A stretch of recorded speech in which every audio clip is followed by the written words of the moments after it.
Go for the two.com. We're into the week 6 predictions of the college football season. What can you say about week number 5? But some great games. You got to give credit to Alabama and Nick Saban. Underdogs heading into Athens. They showed why they are possibly one of the best teams in the SEC with a dominating 38-10 victory over the Georgia Bulldogs. And then a sleeper team, undefeated Florida in the swamp, jumped up 25-0 on Ole Miss. Third-ranked Ole Miss could not get back into the game, and Florida moves on to the 38-10 victory in the swamp, dominated on all facets of the game. Beat up Chad Kelly and the Ole Miss Rebels. They move on this week to face Missouri, some intriguing matchups, and give credit to Clemson for stepping up, gave some yards in the fourth quarter. Notre Dame had an opportunity to tie that ball game up with about 10 seconds left, and the Clemson defense stepped up and made a goal line stand on a 2-point conversion. Clemson and Dabo Swinney held on for the 24-22 victory over the 6th-ranked Fighting Irish. But some marquee games on tap. We're going to stick in the Big Ten for the first one. Northwestern at 5-0 goes to the Big House to face the Michigan Wolverines. This game is going to come down to defense. You look at Michigan giving up around 7.6 points per game. That's second in FBS. Number 1, Northwestern giving up only 7 points per game. These teams are mirror images in terms of defenses. You look at Northwestern is second in terms of third down conversions, holding their opponents to 20% third down conversion percentage. Michigan is at number 1 at 19%. This Michigan defense, though, is solid in run support, giving up only 71 rushing yards per game, giving up only 112 passing yards per game. I think that's where Michigan matches up very well against Northwestern. You look at that quarterback, Thorson. He's a redshirt freshman. He's going to have to make plays over the top of that secondary led by Jabril Peppers, and I don't think he can do it. I like Jake Rudock in this matchup. He has more experience at the quarterback position, has some better weapons in terms of the offensive wide receiver position with Darbo and Jake Butt, his tight end. So I think that's where the advantage lies for the Michigan Wolverines, and I think the Michigan secondary creates some problems for Thorson. I think they shut down the running attack. This is a Northwestern rushing game that's putting up over 200 yards per game, but Michigan is right there as well. They're rushing for around 192 yards per game. This is a mirror team, but I like the experience of Jake Rudock. I like the fact that Michigan is at home. Northwestern only played one other road game that came against Duke 19-10, but this is not the same environment in the ACC like it is in the Big Ten. There's going to be 100,000 plus out for this game. You look at Jim Harbaugh, I think he holds the coaching advantage over Pat Fitzgerald, and I think Michigan gets a decisive victory in this ballgame, 28-13 over the Northwestern. I think that Thorson's inexperience in this game shows, and Northwestern's inability to stretch Michigan vertically will be apparent, and Michigan gets the 28-13 victory in this matchup. I'm going to stick in the Pac-12 this time. Marquee matchup, Utah 4-0, coming off a bye week, facing the upstart Cal Bears at 5-0. This is a Cal team that is putting up points. They're averaging over 40 points per game, but it's their defense that is very, very solid and going under the radar. This is a team that's +8 in turnover margin, only giving up 137 rushing yards per game, and in the secondary, they're only giving up around 249 passing yards per game. That might seem like a lot, but last year, this unit gave up 367 passing yards per game. So this is a complete 360 in terms of defensive turnaround for the Cal Bears. You got to give credit to Sonny Dykes. Last year, the team was -3 in turnover margin overall. This year, they're at +8, solid in run support, only giving up 137 rushing yards per game. And that secondary matches up well against Travis Wilson and the Utah Utes. You look at this Utah defense. Last year, they led the nation in sacks with 55 total sacks. They had a big play defensive end in Nate Orchard that had a school-leading 18.5 sacks. They're missing his presence through four games so far, only 8 sacks. They dominated 2 weeks ago on the road in Autzen Stadium, a solid Oregon Duck team that was the worst loss by Oregon at home since 1977, came at the hands of the Washington Huskies. So a big win 2 weeks ago by Kyle Whittingham. They put up over 60 points in a dominating road victory over Oregon. But I think that as long as Jared Goff has time in this ball game, he matches up very well against the secondary of Utah. Utah, more methodical, blue-collar type of team, led by Travis Wilson and Devontae Booker. Their running back, Devontae Booker, averaging around 4.5, 5 yards per carry. He's rushed for 816 yards. They like to utilize him out in the flat in the short to intermediate passing game. But if Jared Goff and Cal jumps up early, Utah, I don't think, is built to come from behind. Even though they're at home, I think Cal matches up very well, and they get a hard-fought 41-36 victory over the Utah Utes on the road. Credit Sonny Dykes. I think they'll be up for this ball game, and I think the bye week will hurt Utah in this matchup. Sometimes bye weeks could be beneficial.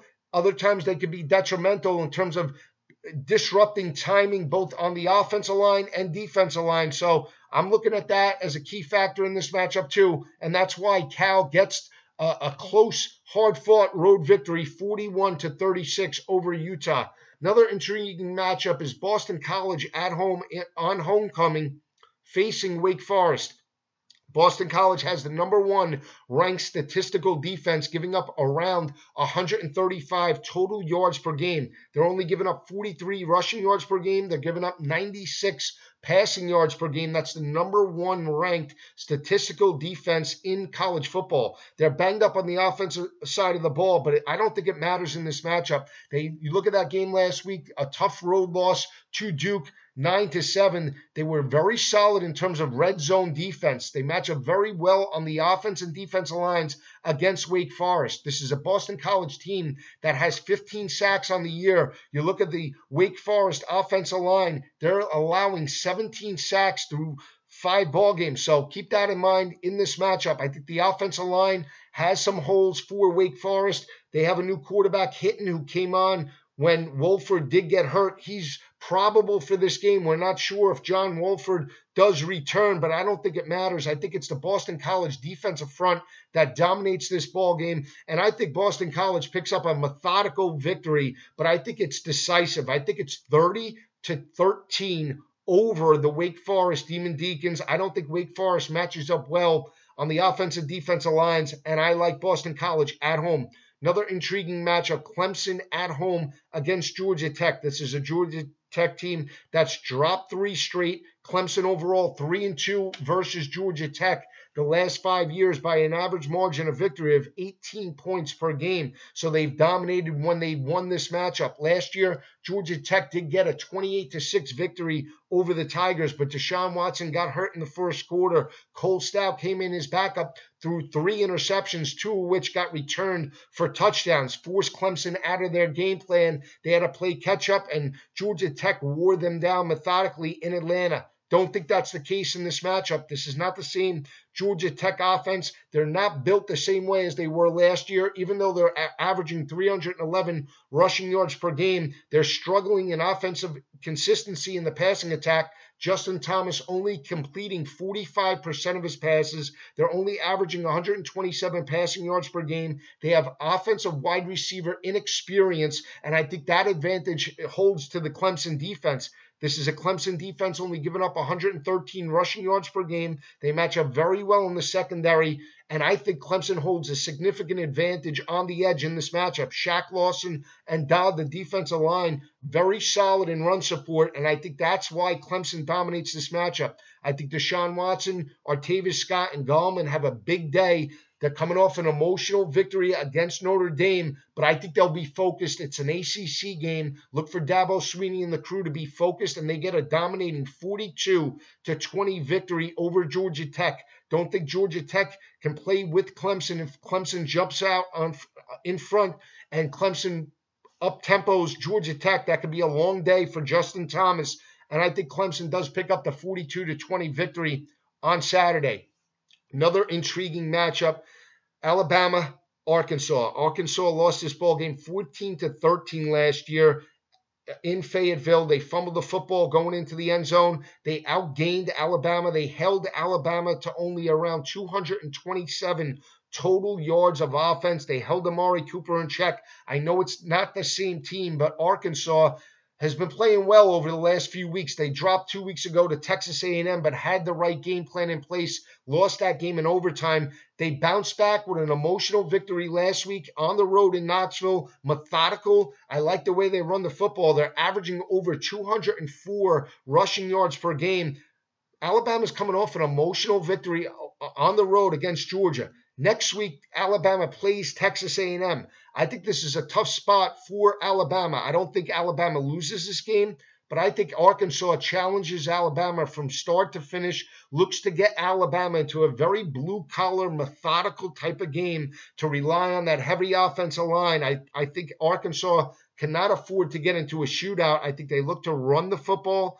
And I think Arkansas is in this game from start to finish. But in the end, Alabama picks up a 20-17 victory over Arkansas. I don't think it'll be easy, and I think it's methodical and ugly. But in the end, Alabama picks up a 3-point victory over Arkansas and Brett Bielema.